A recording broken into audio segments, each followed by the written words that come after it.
Dear students of Standard 7, today we will discuss about the heterotrophic nutrition. As you remember, in previous day we have little bit discussed about the autotrophic nutrition.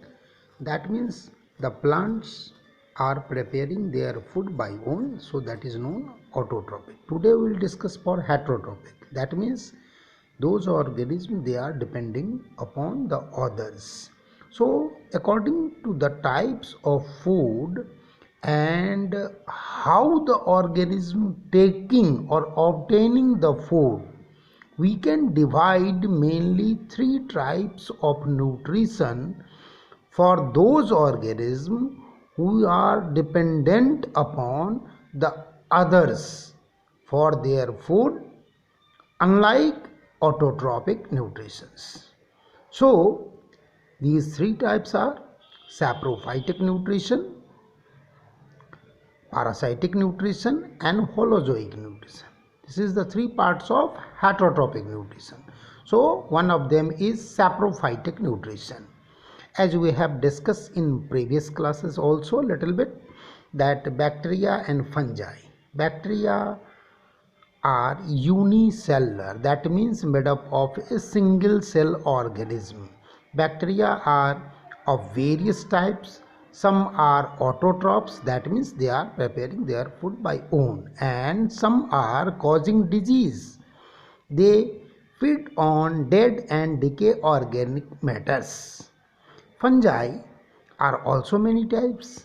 The mushroom we are eating, the molds grow on the bread, and the other rotten fruits, white colors, mildew, that are growing on the some plants and damp wood.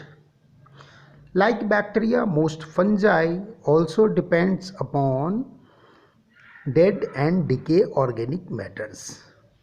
So the organism which feed on dead and decay organic matters are called as saprophytic nutrition. Now second one is parasitic nutrition. Some organism on which a parasite depends is called host, and they are living or getting benefit from the host is called as parasite, like lice on the head, worms in the intestine of human.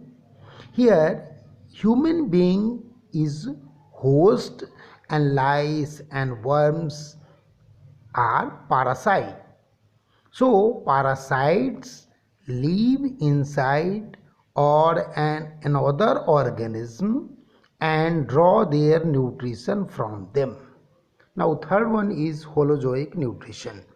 In this type of nutrition, one organism feeds upon another organisms, and it involves ingestion, digestion, absorption, assimilation and egestion also.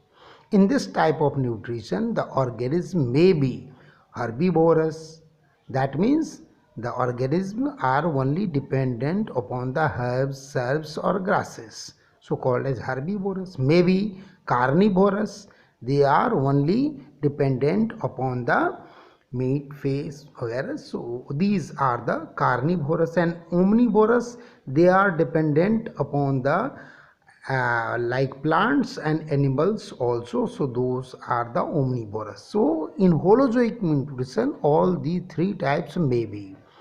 Now we have discussed here for amoeba, a microscopic organism. It is unicellular organism. When unicellular means that is made up of only one cell. When they come into contact of food, the outer layer of the body develops some projections. Again, these projections is called as pseudopodia. So and this pseudopodia catch the food nutrition and ingest in the next class into a vacuole inside the body. Something about the after that some enzyme acts over the food and digest the food. Then the assimilations is going on, and that the not useful, that substance from the foods they have taken, so the exert is going on to egest out from the body. So this is also with the help of pseudopodia. Okay, now we have to discuss something in the next class.